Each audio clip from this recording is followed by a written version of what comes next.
Halo dulur, selamat datang di Media United, channel fans MU paling netral. Menang dipuji, kalah dibully.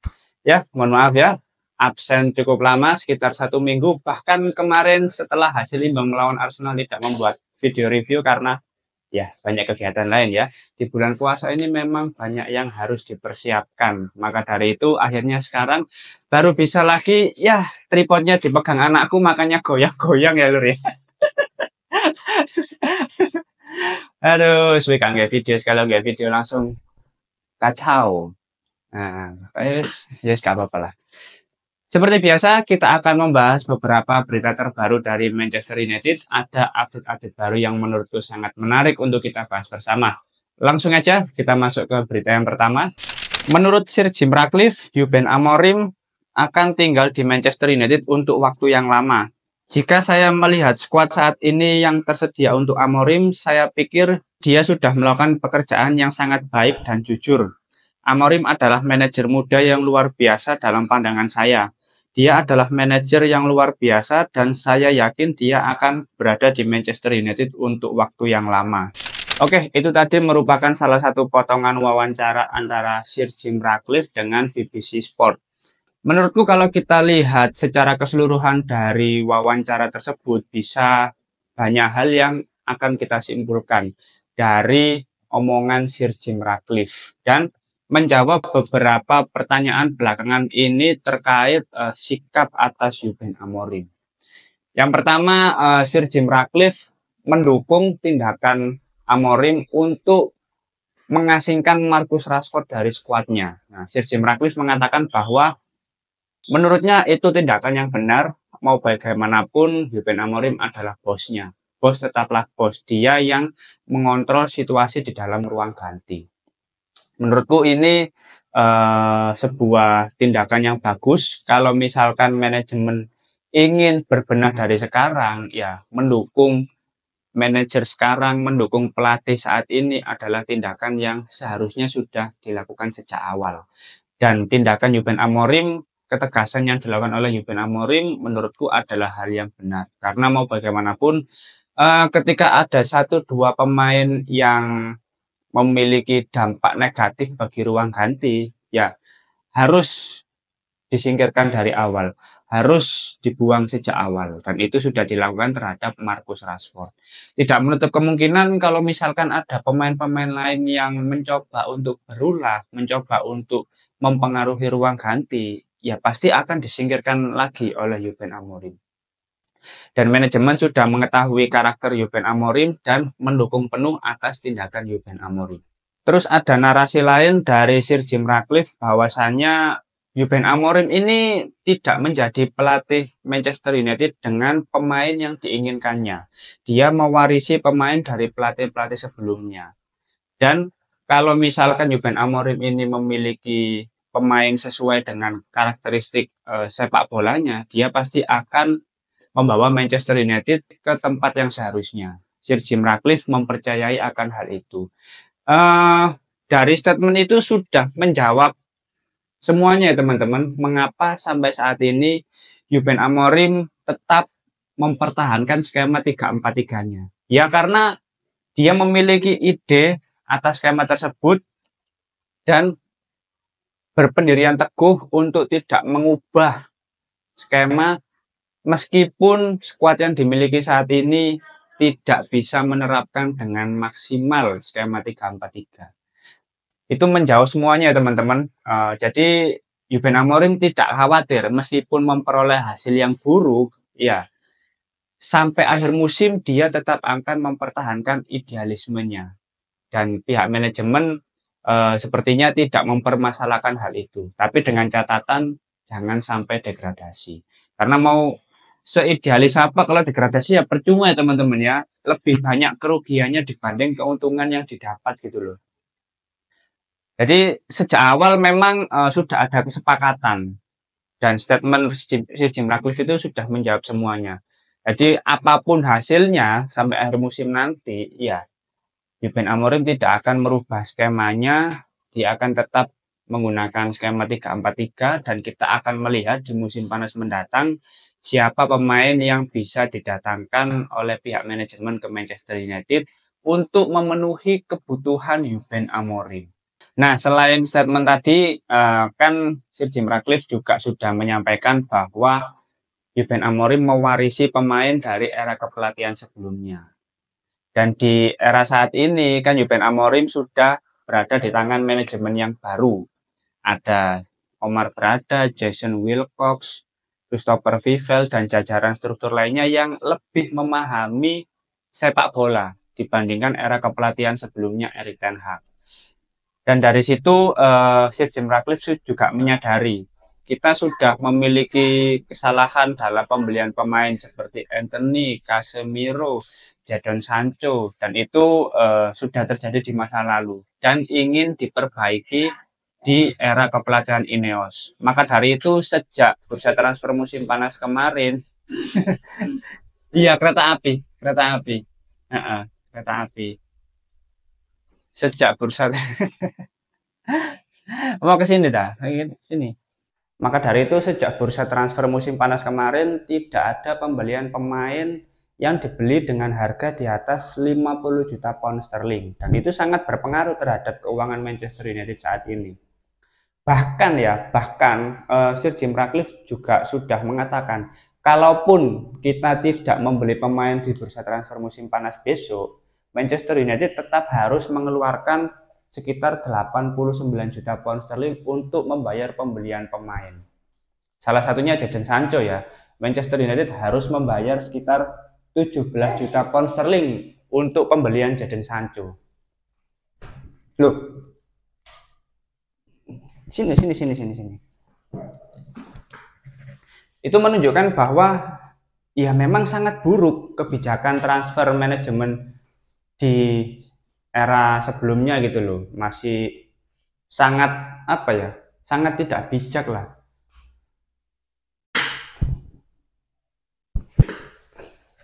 Masih sangat berantakan lah menurutku. Maka dari itu dengan adanya Ineos ini, dengan segala apapun kebijakannya terhadap Manchester United, ya kita sebagai fans harus tetap mensupport karena tentu ada tujuan lain yang lebih besar di masa mendatang untuk menstabilkan raca keuangan klub, untuk memangkas, untuk mengurangi beban hutang yang harus dipenuhi oleh Manchester United. Dan kebijakannya ya sudah mulai berjalan sampai saat ini, mulai dari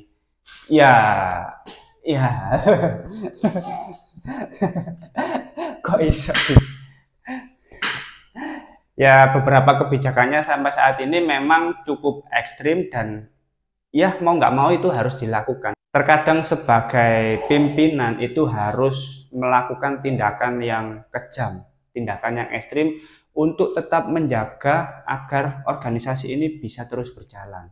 Maka dari itu ya dari wawancara Sir Jim Ratcliffe ini bisa kita simpulkan bahwasannya yang pertama, Ruben Amorim akan tetap bertahan lama di Manchester United sampai tujuan final manajemen untuk meraih gelar Premier League tercapai, yang mana itu baru bisa terrealisasi di 3-4 tahun mendatang. Terus yang kedua, Ruben Amorim akan tetap menggunakan skema 3-4-3-nya apapun yang terjadi.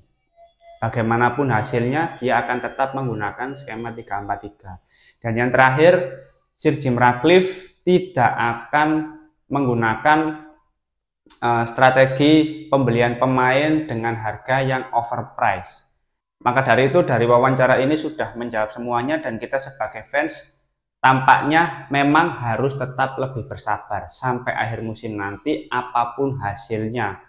Entah di Premier League finish di peringkat berapa, entah di Europa League mungkin kedepannya tidak sampai di babak final, ya apapun bisa terjadi.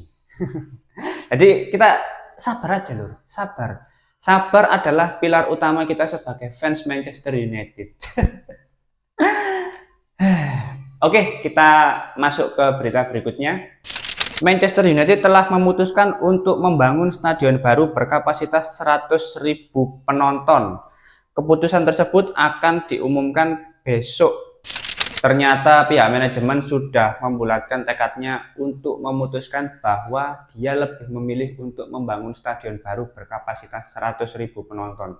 Luar biasa. Dan kalau kita lihat ya, stadion baru ini digadang-gadang akan menjadi stadion yang sangat ikonik bagi Manchester United. Stadion yang akan menguntungkan banyak pihak di masa mendatang dan memberikan kontribusi bagi pemerintahan setempat, memberikan tambahan lapangan kerja baru bagi warga sekitar dan lain sebagainya. Tentu ini mega proyek yang sangat ambisius menurutku bagi manajemen. Nah, menurutku ya dengan adanya stadion baru, ya stadion lama Old Trafford ini kemungkinannya ada dua. Entah digunakan sebagai stadion untuk pemain akademi, untuk tim wanita, atau dimuseumkan, atau dia akan benar-benar dimusnahkan. Nah, ini yang masih belum fix ya menurutku teman-teman. Oke lah, pihak manajemen memutuskan untuk membangun stadion baru, tapi stadion yang lama ini mau diapain? Nah, ini yang belum terjawab sampai saat ini menurutku. Karena ya ini memiliki dua stadion ini kan memakan lahan yang sangat besar ya teman-teman.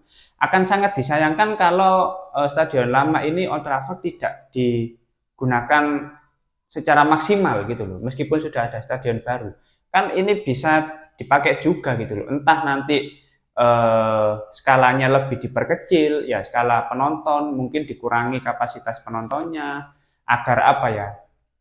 Sisa lahan ini bisa dimaksimalkan dengan baik untuk membangun stadion baru berkapasitas 100.000 penonton. 100.000 penonton loh teman-teman. Ini wah sewangar sih. Maksudku ini mega proyek jangka panjang ya. Tidak akan selesai dalam waktu yang singkat. Pasti prosesnya butuh waktu yang lama. Sembari menunggu stadion berkapasitas 100.000 ini selesai, ya kita harus menyelesaikan juga prestasi di dalam lapangan. Ya gimana loh ya, masa nanti Manchester United memiliki stadion dengan kapasitas 100.000 penonton, tapi orang-orang datang hanya untuk melihat Manchester United kalah gitu loh. Maksudku ya 100.000 orang datang untuk melihat kekalahan Manchester United kan malu ya teman-teman ya. Maksudku kekecewaan yang didapatkan itu lebih besar gitu loh. Segitu banyak orang datang melihat tim yang akan kalah ya. Maka dari itu sambil menunggu mega proyek ini rampung ya, kondisi di dalam lapangan itu harus diselesaikan terlebih dahulu. Meskipun prosesnya juga tidak cepat, membutuhkan waktu yang cukup lama, kemungkinan 2 tahunan ya, sampai beberapa kali bursa transfer baru kondisi performa dari para pemain di atas lapangan ini lebih stabil ya. Ini yang harus lebih diprioritaskan terlebih dahulu, performa dari para pemain. Ya aku sih berharap dengan adanya mega proyek ini bisa apa ya, memicu para pemain untuk lebih semangat lagi, untuk bisa memotivasi agar apa ya, ya kita bermain di klub sebesar Manchester United ini tantangan yang luar biasa hebat, tekanannya pasti sangat besar, dan mau nggak mau juga harus bisa menunjukkan yang terbaik gitu loh. Kalau nggak siap ya mending hengkang saja, pergi saja dari Manchester United gitu. Oke, kita masuk ke berita yang terakhir. Chelsea bersiap untuk meningkatkan upaya mereka dalam mendapatkan Kobbie Mainoo di musim panas mendatang. Ya sebenarnya kalau kita membicarakan soal Kobbie Mainoo ini cukup rumit juga ya situasinya sampai saat ini. Dia menolak untuk memperpanjang kontraknya bersama Manchester United. Kalaupun ingin bertahan, dia menuntut untuk kenaikan gaji sekitar 150.000 pound sterling per pekan. Itu belum termasuk bonus-bonus lainnya. Menurutku fenomena Kobbie Mainoo ini bukan tanpa alasan ya. Karena situasi Kobbie Mainoo ini menurutku salah satu dampak negatif kondisi ruang ganti Manchester United. Dan salah satu penyebabnya tetap Marcus Rashford menurutku. Dengan kondisi Marcus Rashford yang nggak perform ketika berada di Manchester United, tapi mendapatkan gaji yang besar. Selain Marcus Rashford pun ada Anthony, terus Jadon Sancho yang akhirnya dipinjamkan, Casemiro. Ini kan pemain-pemain yang nggak perform tapi mendapatkan gaji yang tinggi. Dan itu akhirnya mempengaruhi mindset para pemain-pemain muda. Menurutku ya, akhirnya apa? Pemain-pemain muda yang potensial, yang memiliki bakat luar biasa, ya, yang masih bisa diasah lagi untuk beberapa tahun ke depan. Ini merasa iri. Loh, aku loh main-main aja, tapi gajiku cilik, Cuk. Ya sajane kan aku layak ya oleh gaji sing luwih gede. Ya, kurang lebih seperti itu lah. Lek kon iso bayaran gede tapi gak lapo-lapo, ya kudune aku iso luwih gede. Aku iki calon pemain bintang bangsat. Ya itu berlebihan menurutku. Tapi kan namanya Gen Z ya. Pemain-pemain muda yang gampang terdistract gitu loh pemikirannya. Ya pasti sedikit banyak memiliki pemikiran seperti itu. Dan itu terjadi di kubu Kobe Maino.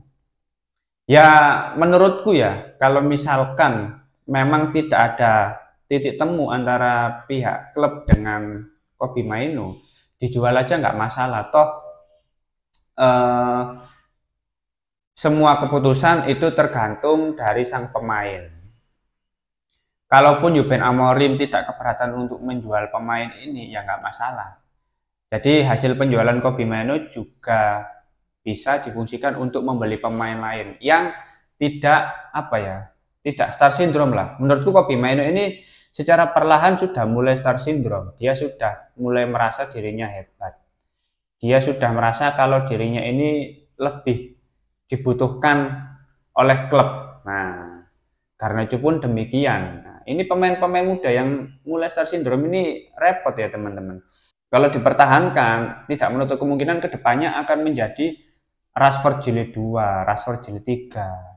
Seperti itu. Tapi kalau tidak dipertahankan, ya mungkin ada kerugian dari klub untuk melepas pemain-pemain yang potensial. Tapi hal itu menurutku justru lebih bagus daripada mempertahankan pemain yang kedepannya akan lebih toksik bagi klub gitu loh.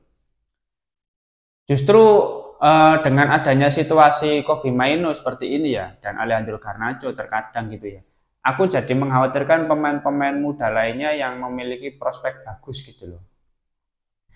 Salah satunya Amad Diallo, tapi aku berharap sih Amad Diallo tidak berakhir seperti ini ya gitu loh. Dia tetap rendah hati, tetap ingin belajar, dan tetap berpegang teguh pada pendirinya untuk lebih memprioritaskan kualitas individunya dan tetap bertahan di Manchester United. Oke, mungkin itu dulu beberapa berita terbaru dari Manchester United. Kalau teman-teman ada opini lain, langsung tulis saja di kolom komentar. Kita diskusi santai seperti biasa. Terima kasih sudah menonton video ini. Jangan lupa like, komen, dan subscribe. Salam.